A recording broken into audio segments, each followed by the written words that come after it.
Aujourd'hui, on va décortiquer un géant de la finance mondiale, un nom que vous avez sûrement déjà entendu. Le S&P 500. Est-ce que c'est une action? Une entreprise? Un club secret de milliardaires? Pas exactement. À la fin de cette vidéo, vous saurez précisément ce qu'est le S&P 500, comment il fonctionne, ses avantages, ses risques, et surtout comment il a performé ces 10 dernières années. Préparez-vous, on va démystifier tout ça ensemble de manière simple et claire. Alors, c'est quoi exactement ce fameux S&P 500? Imaginez que vous voulez savoir comment se porte l'économie américaine dans son ensemble. Au lieu de regarder des milliers d'entreprises une par une, ce qui serait impossible, vous pourriez regarder un échantillon représentatif.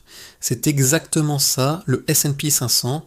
C'est un indice boursier créé par la société Standard & Poor's, d'où le S&P. Le 500 signifie qu'il suit les performances de 500 des plus grandes entreprises cotées en bourse aux États-Unis.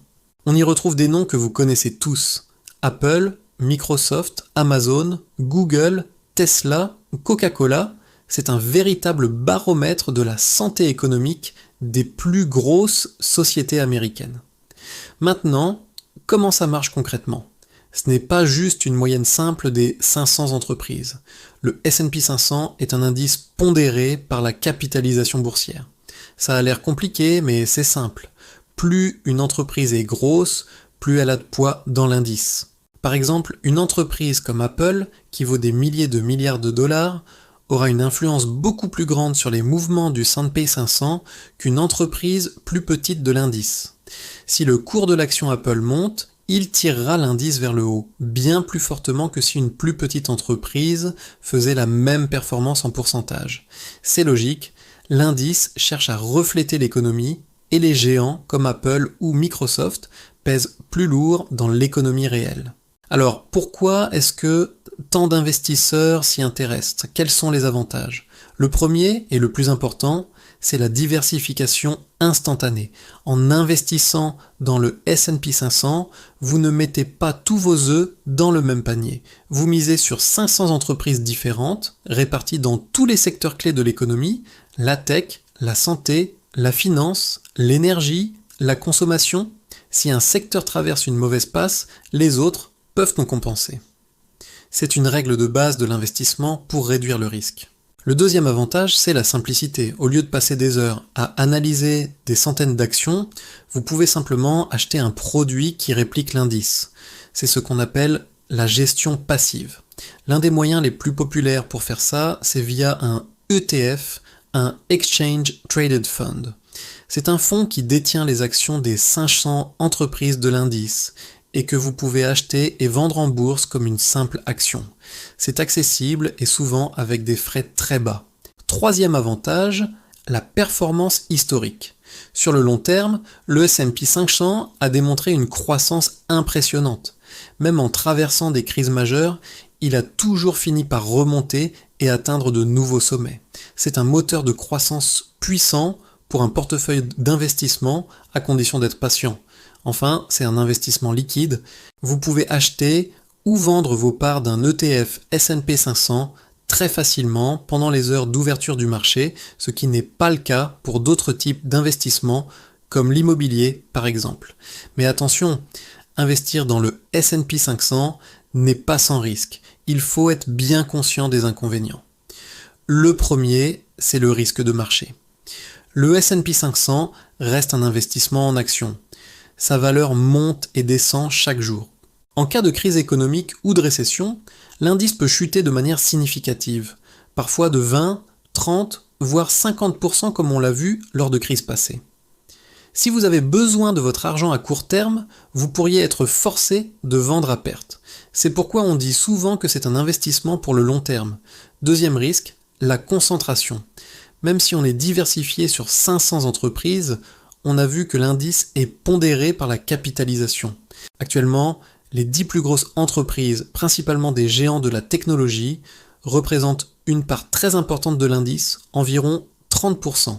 Ça veut dire que si ces quelques entreprises rencontrent des difficultés, elles peuvent tirer tout l'indice vers le bas.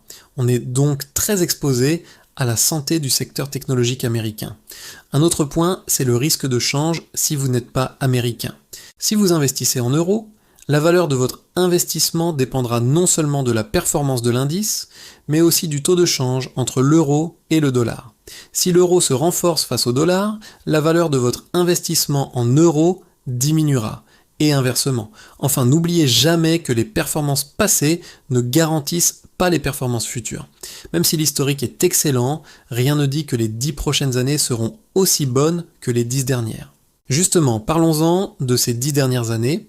Comment le S&P 500 a-t-il performé ? Pour faire simple, la période allant de 2014 à aujourd'hui a été exceptionnelle. Prenons un peu de recul. Si vous aviez investi 10 000 euros au début de l'année 2014, en tenant compte de la réinjection des dividendes, vous auriez eu une somme bien plus conséquente aujourd'hui. La performance annualisée moyenne a été bien supérieure à 10%, ce qui est historiquement très élevé. Bien sûr, ce chemin n'a pas été une ligne droite. On a eu des moments de forte volatilité. Souvenez-vous du début de l'année 2020 avec la crise sanitaire. Le marché a chuté de plus de 30% en quelques semaines. C'était une période de panique, pour beaucoup. Mais ceux qui sont restés investis ont vu l'indice non seulement récupérer ses pertes, mais aussi atteindre de nouveaux records historiques en quelques mois à peine. C'est une leçon incroyable sur l'importance de garder son sang-froid et de ne pas céder à la panique. On a aussi eu d'autres secousses, comme en 2018 avec les craintes de guerre commerciale, ou en 2022 avec la hausse des taux d'intérêt et l'inflation galopante, qui a provoqué une année de baisse significative. Mais à chaque fois, la tendance de fond sur la décennie a été clairement haussière, portée en grande partie par la croissance explosive des fameuses entreprises technologiques. Des sociétés comme Apple, Amazon ou Nvidia ont vu leur valeur multipliée de manière spectaculaire, entraînant tout l'indice dans leur sillage. En résumé, le S&P 500 est un outil d'investissement formidable. C'est une porte d'entrée simple et diversifiée pour parier sur la croissance des plus grandes entreprises américaines. Sur le long terme, son potentiel de création de richesse est prouvé et difficile à ignorer. La performance de la dernière décennie a été spectaculaire, récompensant généreusement les investisseurs patients. Cependant, il ne faut jamais oublier les risques. La volatilité est réelle, les baisses peuvent être brutales, et la concentration actuelle sur les géants de la tech est un point de vigilance. Le S&P 500 n'est pas une formule magique pour devenir riche rapidement. C'est un marathon, pas un sprint. Il est essentiel d'avoir une vision à long terme, de ne pas paniquer lors des corrections de marché et de n'investir que l'argent dont vous n'aurez pas besoin dans les prochaines années.